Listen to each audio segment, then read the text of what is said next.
Imagine walking into your high school reunion by landing a private jet on the country club lawn.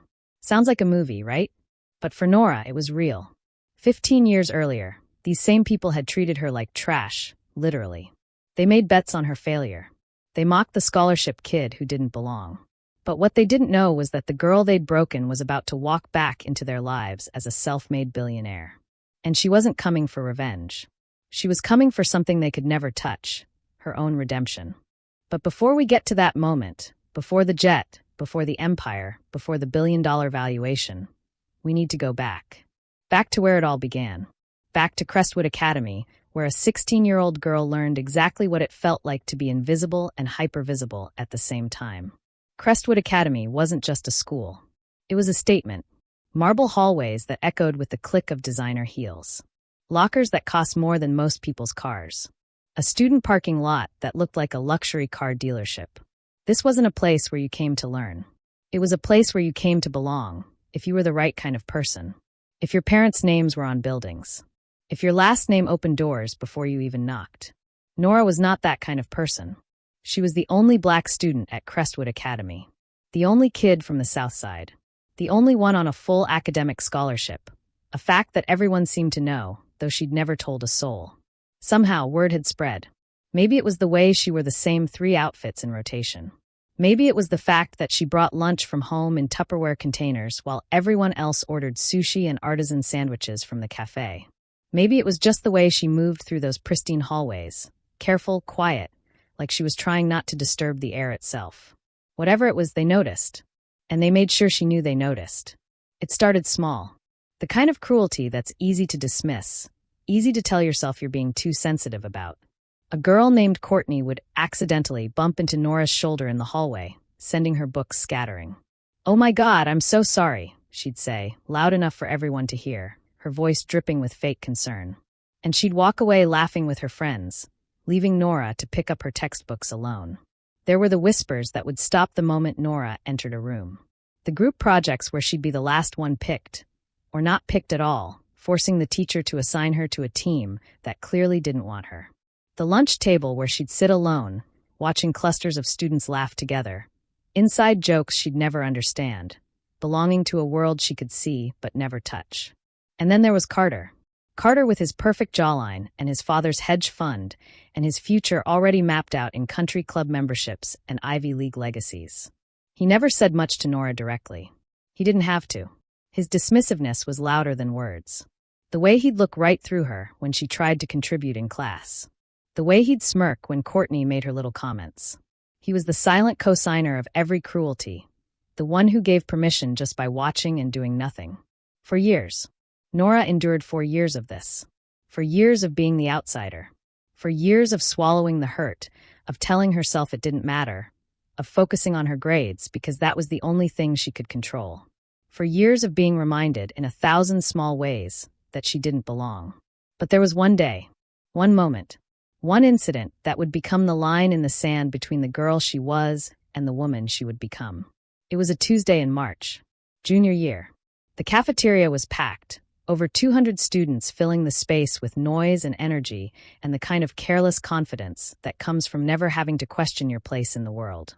Nora was sitting alone, as usual, working through a calculus problem set during lunch. She had a physics test next period, and she couldn't afford to waste time. Her textbooks were spread out on the table in front of her. Chemistry, physics, calculus. Heavy books with worn spines, library stamps on the inside covers because she couldn't afford to buy her own. She didn't see Courtney approaching until it was too late.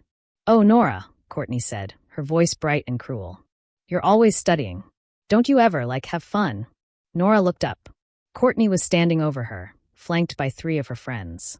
And behind them, arms crossed, wearing that infuriating smirk, Carter. "I'm just finishing some homework," Nora said quietly, trying to de-escalate, trying to make herself smaller. "Homework," Courtney repeated, like the word was hilarious. "Right. Because you're here on scholarship." She said the word like it was dirty, like it was something to be ashamed of. The cafeteria wasn't quiet, but Nora felt like everyone was watching. That's the thing about humiliation. It has its own gravity. It pulls attention. "You know what your problem is?" Courtney continued, picking up Nora's calculus textbook. "You try so hard. It's kind of sad. And then she did it. Courtney walked over to the nearest trash can, one of those big industrial ones with the swinging metal lid, and she dropped Nora's textbook inside. The sound of it hitting the bottom echoed like a gunshot. Nora stood up. "What are you?" But Courtney wasn't finished. She went back to the table and picked up the physics book, dropped it in the trash. Then the chemistry book. One by one, she threw away Nora's textbooks while her friends laughed and Carter stood there, watching, that smirk never leaving his face. 200 students. Nora would never forget that number. 200 witnesses. And not a single one said a word. Not a single teacher intervened. Not a single person stood up and said, "Hey, that's not okay." The silence was worse than the laughter. The silence said, "You deserve this. You're not worth defending." Courtney wiped her hands dramatically, like she'd just taken out the garbage. "There," she said. "All clean." And she walked away. Nora stood there for what felt like an eternity. Her face burning, her throat tight, her hands shaking. And then, moving like she was underwater, she walked over to the trash can. She reached inside, past the half-eaten lunches, the discarded napkins, the sticky soda cups, and she pulled out her textbooks. One by one. She wiped them off as best she could. And she walked out of that cafeteria with her head up, even though everything inside her was screaming. She didn't cry. Not in front of them. She wouldn't give them that. But that afternoon, walking home alone, her backpack heavy with salvaged textbooks that smelled like cafeteria trash, something changed. Something hardened. A promise formed in the quiet spaces of her mind, in the hurt that had nowhere else to go. They don't get to decide what I'm worth. They don't get to write the end of my story. I'm going to become something they can't ignore. Something they can't throw away. Graduation came 2 years later. Nora walked across that stage, accepted her diploma, and disappeared. No yearbook signing. No graduation party. No looking back. She left Crestwood Academy in her rearview mirror and vowed never to return. She started at community college because that's what she could afford. She worked 3 jobs, retail on weekends, tutoring after class, night shifts at a 24-hour diner. She slept 4, maybe 5 hours a night. She lived on ramen and coffee, and the kind of determination that only comes from having something to prove. Not to them. To herself.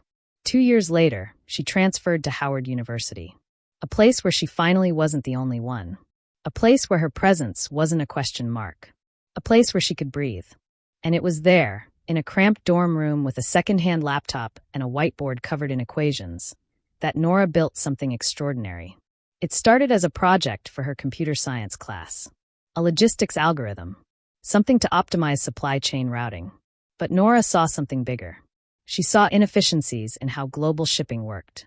She saw problems that no one else was solving. And she saw an opportunity. She called it Ether Global. For months, it was just her. Writing code at 3 a.m. Testing. Breaking. Rebuilding. Pitching to investors who barely looked at her. Getting door after door slammed in her face. But she kept going. Because that girl in the cafeteria, the one with trash-stained textbooks, she'd made a promise. And Nora didn't break promises. Slowly, impossibly, it started to work. A small contract. Then a bigger one. Then a game-changing partnership with a major retailer. Ether Global wasn't just good. It was revolutionary. And Nora wasn't just surviving anymore. She was building an empire. 15 years is a long time. Long enough to build something from nothing. Long enough to transform pain into purpose. Long enough to become unrecognizable to the people who once thought they knew exactly who you were. For Nora, those 15 years were a masterclass in silent determination. After that breakthrough in her Howard dorm room, Ether Global became her entire world. Not because she was obsessed with success for its own sake, but because she discovered something powerful. When you're building something meaningful, the voices of your past get quieter. Every line of code, every solved problem, every milestone reached was proof that their assessment of her worth had been catastrophically wrong. The early years were brutal. Venture capitalists would sit across from her in their glass-walled offices, listening to her pitch with polite smiles that never reached their eyes. "It's interesting," they'd say, "but we're not sure about the market fit." What they meant was, "We're not sure about you." A young black woman with no connections, no pedigree, no family money backing her play? Too risky. Too different from the hoodie-wearing Stanford dropouts they usually bet on. So Nora did it the hard way. She bootstrapped. She took on consulting work to fund development. She slept on friends' couches. She ate the same meal, rice and beans, for 6 months straight because it was cheap and efficient. She said no to dates, to parties, to anything that wasn't directly building toward her goal. People called it sacrifice. Nora called it focus. The breakthrough came 3 years after graduation. A mid-sized shipping company, desperate and running out of options, gave her a chance. They had a logistics nightmare. Routes that made no sense, costs spiraling out of control, delivery times that were bleeding customers. They hired Ether Global because they had nothing left to lose. Nora's algorithm solved their problem in 6 weeks. Reduced costs by 32%. Cut delivery times in half. The company's CEO called it magic. Nora called it math. Word spread. Not quickly. Real success never comes overnight despite what the headlines say. But steadily. Another contract. Then another. Then a game-changing partnership with a national retailer that put Ether Global on the map. Tech publications started paying attention. Investors who'd passed on her years earlier suddenly wanted meetings. Nora took their money. But she never forgot who'd believed in her when it mattered and who hadn't. By year 7, Ether Global was valued at $100 million. By year 10, $500 million. By year 12, she'd taken the company public. The IPO made headlines. Forbes ran a profile. Business schools wanted to study her model. And through it all, Nora stayed focused. She hired brilliant people. She made smart acquisitions. She refused to cut corners or compromise her values. She built the kind of company she would have wanted to work for back when she was that scared scholarship kid eating lunch alone. She also did something else.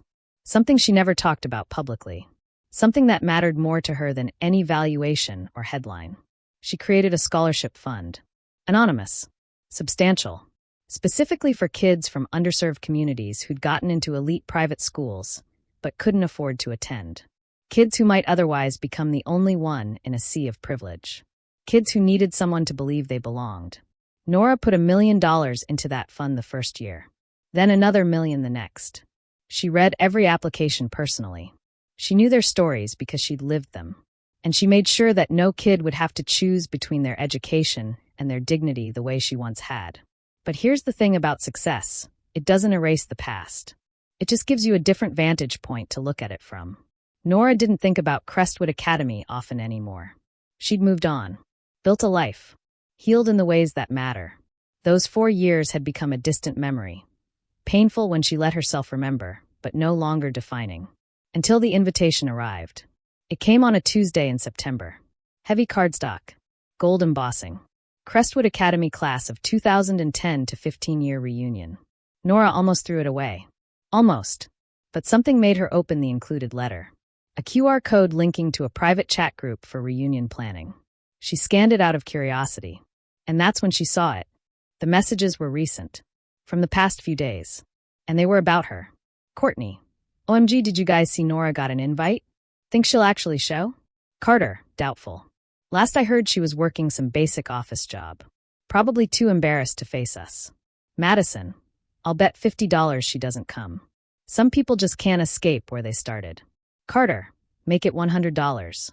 The scholarship kid probably can't even afford the ticket price. Courtney. LOL, imagine if she shows up and we have to pretend we remember her. Oh hey Nora, so great to see you. What have you been up to? Face with tears of joy. Carter. Just don't mention the cafeteria thing. I still feel kind of bad about that. Courtney, please. She deserved it. So desperate for attention. Nora read the messages 3 times.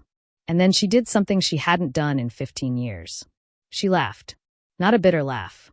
Not an angry laugh. A genuine, from the belly laugh of someone who suddenly understood the punchline to a very long joke. They had no idea. None.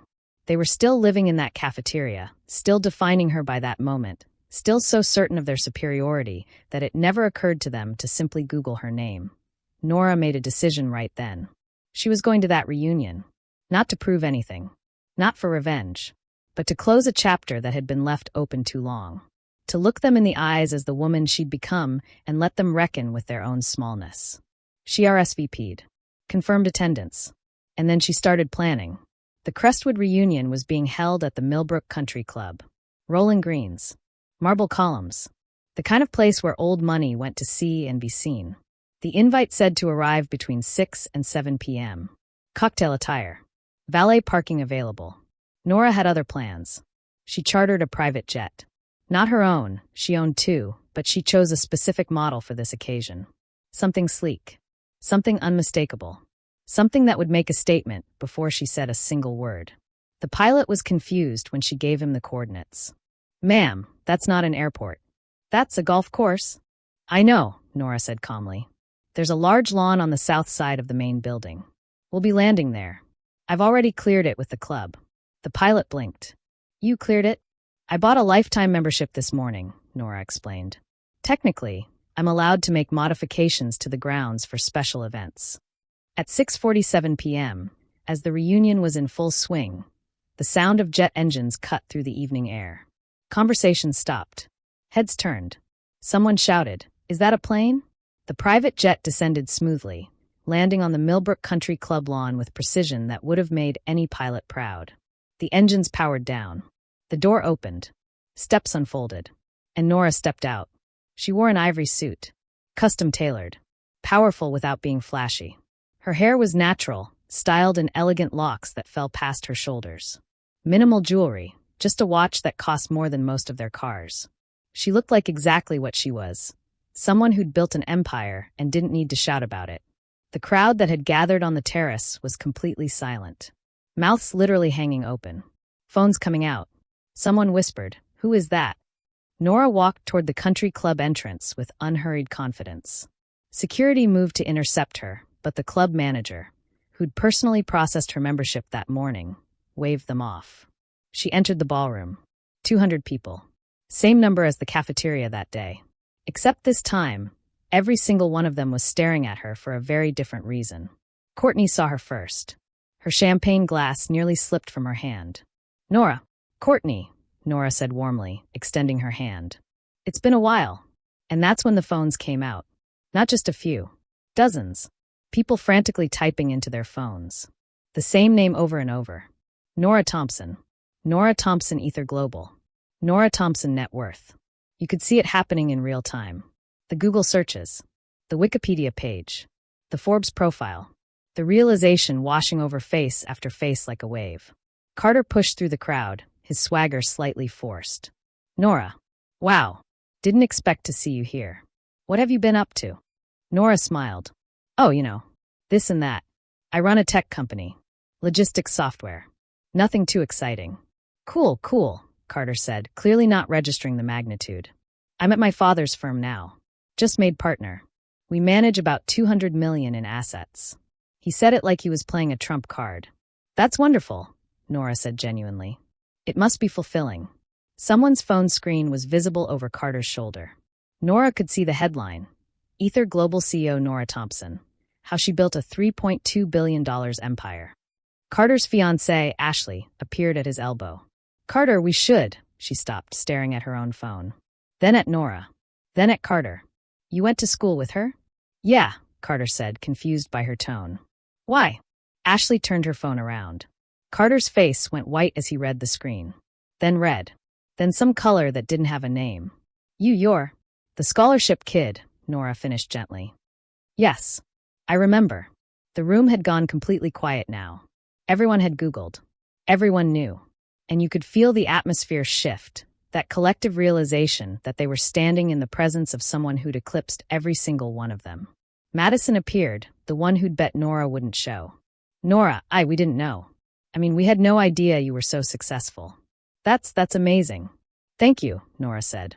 And she meant it. No sarcasm. No bitterness. Just simple grace. Someone Nora never found out who discovered the scholarship fund. The $1 million donations.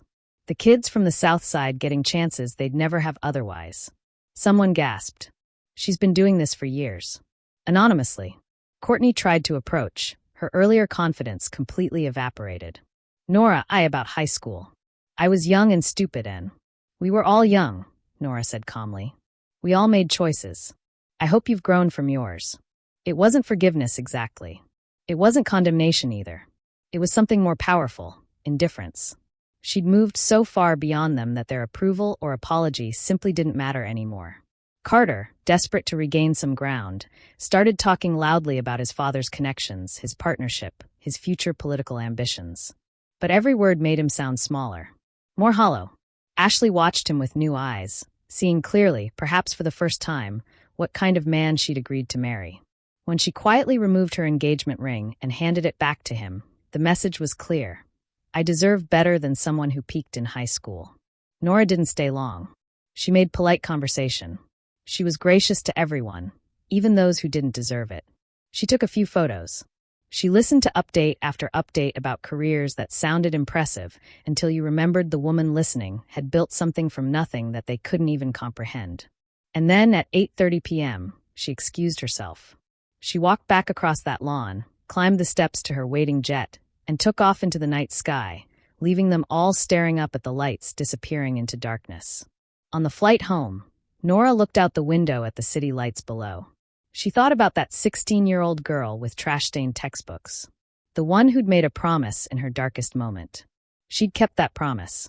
Not for them, not for revenge, but for herself, for every kid who'd ever been told they didn't belong, for every person who'd been underestimated, overlooked, thrown away. The girl they'd thrown away had built an empire, not because of them, not even in spite of them, but because she'd refused to let their limitations become her own. Because she'd understood something they never would. Other people's cruelty says everything about them and nothing about you. Nora closed her eyes and smiled. That chapter was finally closed. And the next one? It was hers to write. On her terms. In her own words. With the kind of ink that can't be erased. The jet climbed higher. And below, Crestwood Academy and all its ghosts grew smaller and smaller until they disappeared completely. Some stories don't end with revenge. Some end with something better. Freedom. The freedom that comes from finally knowing your own worth. The freedom that comes from building something beautiful out of broken pieces. The freedom that comes from realizing that the people who tried to break you never had the power they thought they did. Nora had that freedom now, and it was worth more than any empire.